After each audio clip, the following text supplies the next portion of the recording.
Le banquet de Platon, suite de la notice introductrice d'Émile Chambry. Discours d'Agathon. Agathon, à son tour, critique la méthode de ceux qui ont parlé avant lui. Ils ont, dit-il, moins loué le Dieu qu'ils n'ont félicité les hommes d'avoir un tel bienfaiteur. La vraie manière de le louer, c'est d'expliquer d'abord ce qu'il est, puis ce qu'il fait pour les hommes. Or, l'amour est d'abord le plus heureux des dieux, puisqu'il est le plus beau et le meilleur. Il est le plus beau puisqu'il est le plus jeune des dieux, comme le prouve son aversion pour la vieillesse. Il est aussi le plus délicat, puisqu'il fait sa demeure dans les cœurs les plus tendres. Il est le plus subtil, autrement il ne pourrait se glisser inaperçu dans les âmes ni en sortir de même. Il a la grâce, il a la fraîcheur du teint, car il ne vit que parmi les fleurs et les parfums. Il est bon parce qu'il ignore la violence et la contrainte. Il est le plus tempérant, puisqu'il l'emporte sur le plaisir, tout plaisir étant inférieur à l'amour, le plus courageux, puisqu'il triomphe d'Arès, le plus courageux des dieux, le plus habile, puisqu'il inspire les poètes et les artistes, qu'il a été le précepteur des dieux mêmes et qu'il a détrôné la nécessité qui régnait sur eux, pour mettre à sa place l'amour du beau et la concorde. L'amour communique aux hommes les dons qu'il possède lui-même, la beauté et la bonté. Il est le bien et le charme de la société humaine, l'objet de l'admiration et du désir des hommes et des dieux, l'auteur de tout plaisir, le consolateur de nos peines, le guide de notre vie, le bienfaiteur dont tout mortel doit chanter les louanges. Discours de Socrate et de Diotima. Socrate parle le dernier. Après avoir payé à Agathon son tribut d'éloge, non sans ironie, il marque aussitôt la différence de sa méthode et de celle des précédents orateurs. Ils ont fait hommage à l'amour de toutes les perfections, sans s'inquiéter si elles étaient vraies ou fausses. Lui ne sait pas louer ainsi, il ne sait que dire la vérité. Il fondera d'abord son discours sur une définition exacte et écartera les idées fausses que le vulgaire se forme de l'amour. Pour cela, il a recours à sa dialectique ordinaire et il engage la discussion avec Agathon. « Réponds-moi, lui dit-il, l'amour est-il l'amour de quelque chose ou de rien ?» De quelque chose, assurément. L'amour désire-t-il ce qu'il aime ? Oui. Possède-t-on ce qu'on désire ? Non. Or tu dis que l'amour aime et désire la beauté. Il en manque donc, et comme le beau est en même temps bon, il manque donc aussi de bonté ? Il faut l'avouer. Au lieu de poursuivre cet interrogatoire qui tournerait à la confusion d'Agathon, Socrate feint de céder la parole à Diotima, femme de Mantinée, savante en tout ce qui touche à l'amour. C'est elle qui l'a éclairé sur la vraie nature de l'amour. Après lui avoir prouvé qu'il n'est ni beau ni bon, elle lui montre qu'il n'est pas pour cela laid ni mauvais, mais qu'il tient le milieu entre l'un et l'autre. Il n'est pas un dieu, puisqu'il manque du beau et du bon, qui sont le partage de tous les dieux, mais il n'est pas non plus mortel.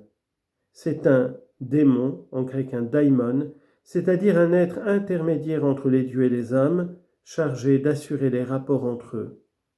Ce daimon est fils de Poros, la ressource, et de Pénia, la pauvreté, qui le conçut le jour de la naissance d'Aphrodite, dont il devint le compagnon et le serviteur. Comme sa mère, il est pauvre, maigre, mal vêtu, indigent. Mais de son père, il tient le désir du bon et du beau, la hardiesse d'esprit d'entreprise, l'amour de la sagesse. Si Socrate se le figurait autrement, c'est qu'il croyait que l'amour est ce qui est aimé et non ce qui aime. De quelle utilité ce démon est-il aux hommes ? C'est le second point du discours de Diotima. L'amour est l'amour du beau et du bon, car le beau et le bon sont choses inséparables. Il désire le posséder toujours pour être heureux, mais on n'appelle pas amour toute recherche du bonheur. Le mot s'applique qu'à une sorte d'acte, la génération dans la beauté, soit par le corps, soit par l'âme. La génération est une œuvre divine, et la laideur ne peut s'accorder avec le divin. La beauté seule le peut. Et pourquoi la génération est-elle l'objet de l'amour ? C'est qu'elle assure à l'homme l'immortalité, au moins l'immortalité que comporte notre nature mortelle. Or, le désir du bon ne va pas sans le désir de l'immortalité, puisque l'amour consiste à désirer que le bon nous appartienne toujours. C'est ce désir de l'immortalité qui explique la passion sexuelle et l'amour de leur petit qui est si frappant chez tous les animaux, puisque le seul moyen d'être immortel dans ce monde sujet au changement est la génération qui substitue un individu jeune à un vieux et assure ainsi aux hommes la perpétuité. C'est le désir de l'immortalité qui gouverne les actions des hommes. Ceux qui sont féconds selon le corps aiment les femmes, parce qu'ils croient se procurer l'immortalité en procréant des enfants. Ceux qui sont féconds selon l'esprit cherchent une âme belle pour y enfanter des vertus qui doivent vivre à jamais, et le lien de ces mariages d'âmes est plus fort que celui des liaisons charnelles. Jusqu'ici, nous ne sommes arrivés qu'au premier degré de l'amour.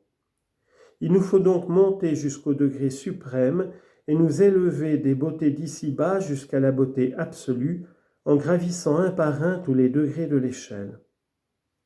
On doit d'abord aimer un beau corps, puis, comprenant que la beauté d'un corps est sœur de la beauté qui se trouve dans tous les autres, aimer tous les beaux corps, puis regarder la beauté de l'âme comme supérieure à celle du corps.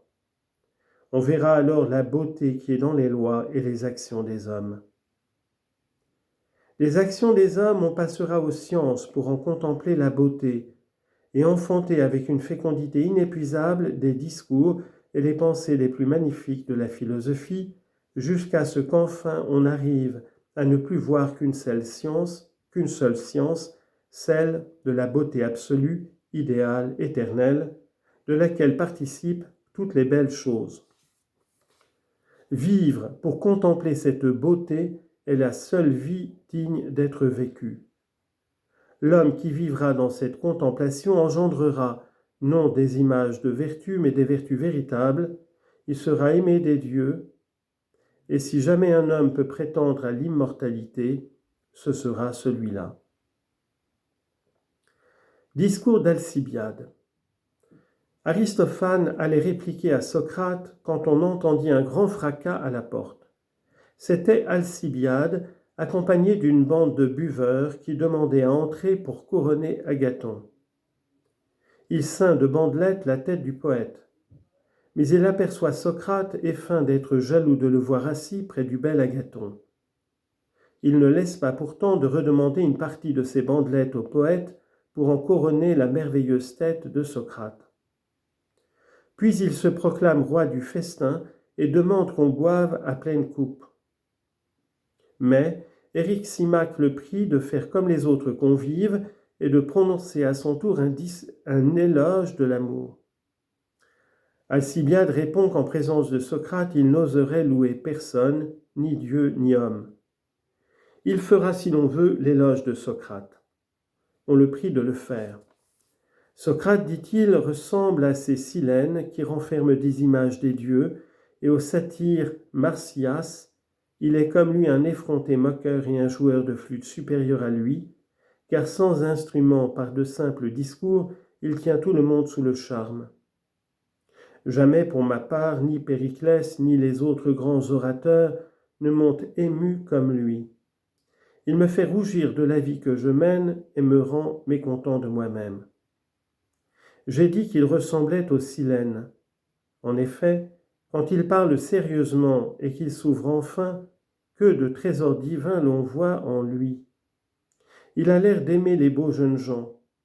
Au fond, il dédaigne leur beauté comme il dédaigne la richesse et les autres avantages dont les hommes sont vains.